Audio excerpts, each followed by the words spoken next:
Bonjour et bienvenue à ma nouvelle série sur 3 ingrédients nécessaires pour devenir un influenceur. Vendredi dernier, nous avons parlé de l'ingrédient S. On a vu Jésus dire à ses disciples, c'est vous qui êtes le sel du monde, mais si le sel perd son goût, comment pourrait-on le rendre de nouveau salé? Il n'est plus bon à rien.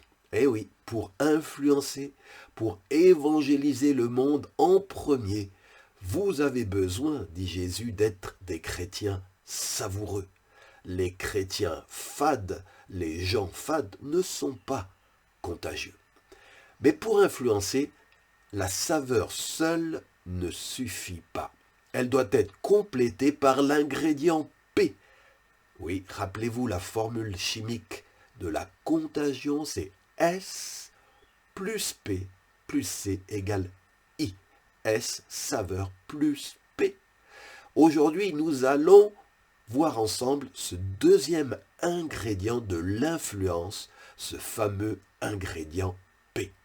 Jésus pourrait aussi nous avoir dit, ça serait juste, il ne l'a pas dit, mais je l'imagine, c'est vous qui êtes le sel du monde, mais si le sel reste dans la salière, il n'est plus bon à rien.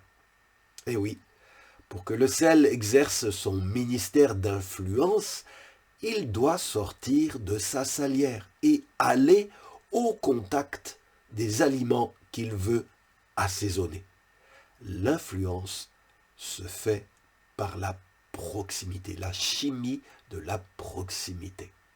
Appliquée au domaine du témoignage et de l'évangélisation, cela veut dire que pour devenir une église, un chrétien contagieux, faut sortir de nos 4 murs et nous rapprocher de ceux et celles que l'on veut toucher.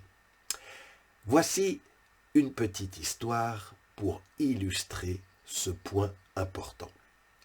Dans une église, lors d'une semaine spéciale d'évangélisation, Marc et Heidi, membres de cette église, ont acheté 4 billets pour le concert d'évangélisation du vendredi soir. 2 tickets pour eux et 2 pour un couple d'amis non chrétiens. Mais le jour même de ce concert, leur couple d'amis non chrétiens décline et se désiste. Marc et Heidi se retrouvent donc avec 2 billets sur les bras et plus personne à inviter.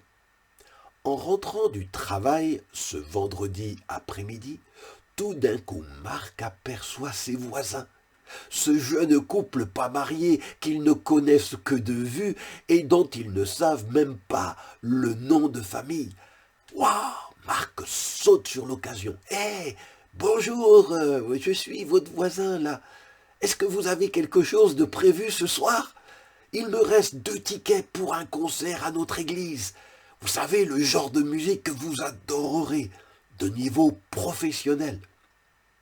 Le voisin regarda timidement sa petite amie, puis il baissa les yeux et finit par déclarer d'un ton embarrassé c'est gentil d'avoir pensé à nous, mais je pense pas que nous irons cette fois-ci.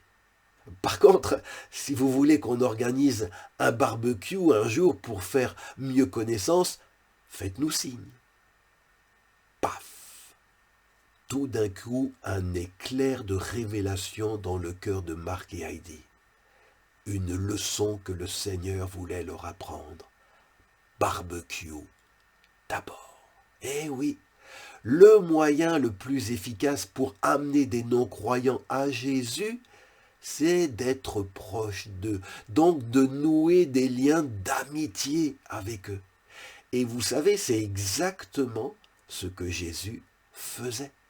On lit dans l'évangile de Luc, chapitre 7, verset 34, que les gens disaient « Voyez cet homme en parlant de Jésus qui ne pense qu'à manger et à boire du vin, qui est ami des collecteurs d'impôts et autres gens de mauvaise réputation. » Jésus, un malhonnête, un soulard, un glouton? Non. Mais Jésus était prêt à sortir de sa salière pour rejoindre les perdus dans leur univers, car il est très difficile d'impacter les gens à distance. Les méthodes d'évangélisation impersonnelles ne sont pas très efficaces. Il manque un ingrédient fondamental pour pouvoir influencer: la proximité. D'où ton besoin, si tu veux devenir un influenceur, de compléter ton est à saveur par un P, le P de la proximité. Mais alors, pourquoi avons-nous tant de mal à imiter Jésus? 3 raisons. 1. À cause d'une mauvaise interprétation de certains passages bibliques. Par exemple, je lis Jacques 4, verset 4.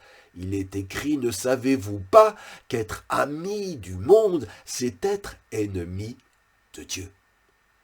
Oui, en tant que chrétien, on est appelé à ne pas aimer le système du monde, caractérisé par la convoitise de la chair, la convoitise des yeux, l'orgueil de la vie.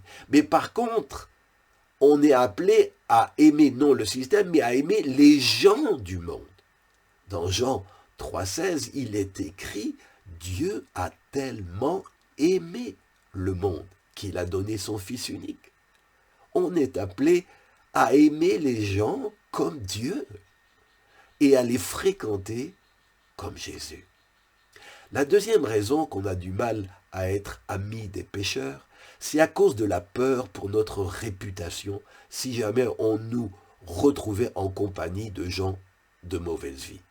Mais vous savez, Jésus n'a non seulement risqué sa réputation auprès de la communauté bien pensante, la communauté religieuse, mais il l'a perdue. Et à ceux qui étaient choqués de voir Jésus attabler avec des pécheurs, Jésus va leur répondre: ce sont les malades qui ont besoin d'un médecin, pas les bien portants. Je ne suis pas venu appeler des justes, mais des pécheurs. Est-ce qu'on peut reprocher à un médecin d'être en contact et d'être proche de ces malades?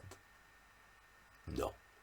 Troisième raison pourquoi on a du mal à se faire ami des pécheurs, c'est parce que les pécheurs nous mettent souvent mal à l'aise. Leur langage nous met mal à l'aise, leurs blagues ne nous font pas rire mais plutôt pleurer. Voici un petit témoignage du pasteur Bill Hybels. Il dit: je suis membre d'un club de voile, c'est sa passion, et après les courses, eh bien c'est ce qu'on appelle la troisième mi-temps, où tous les marins qui ont fait la compétition se retrouvent pour boire un verre. Et il dit, ce pasteur, combien de fois je me suis retrouvé au milieu d'un groupe de 8 à 10 marins en pleine ébriété, c'est-à-dire qu'ils avaient trop bu. Et là, moi, le pasteur, je me disais: mais qu'est-ce que je fais là? Et c'est alors, dit le pasteur, que j'entendis le doux murmure du Saint-Esprit me dire: pasteur, tu es en train de construire des ponts, tu crées de la confiance, tu prépares le terrain, tu fais ce que Jésus faisait. Mais attention, si on s'approche des perdus, c'est pour les influencer et pas le contraire, car comme le dit Paul dans 1 Corinthiens 15, 33, les mauvaises compagnies ont elles aussi un pouvoir d'influence. Donc il ne s'agit pas il s'agit de se rapprocher avec sagesse et prudence. Nous sommes appelés comme Jésus à être proches des gens, mais sans aucune compromission. Jésus, c'était l'ami des pécheurs, mais pas leur partenaire dans leurs valeurs et leurs choix de vie. Se rapprocher sans s'associer, c'est tout le défi de cet ingrédient de la contagion qu'est la proximité. Alors toi qui m'as écouté jusqu'ici, Dieu veut te dire, si tu veux être un chrétien, si tu veux avoir de l'influence, il te faut 1, de la saveur, et 2, de la proximité avec ceux et celles que tu veux atteindre. Tu dois faire des efforts pour redevenir un ami des pécheurs, comme le Christ dont tu portes le nom qu'il était, parce qu'il voulait les sauver, les influencer, les bénir. Tout cela parce qu'il les aimait profondément et qu'ils avaient de l'importance à ses yeux. Quand quelqu'un est important à tes yeux, tu chercheras sa compagnie. Si tu es loin des pécheurs, c'est que tu n'as perdu l'amour des âmes.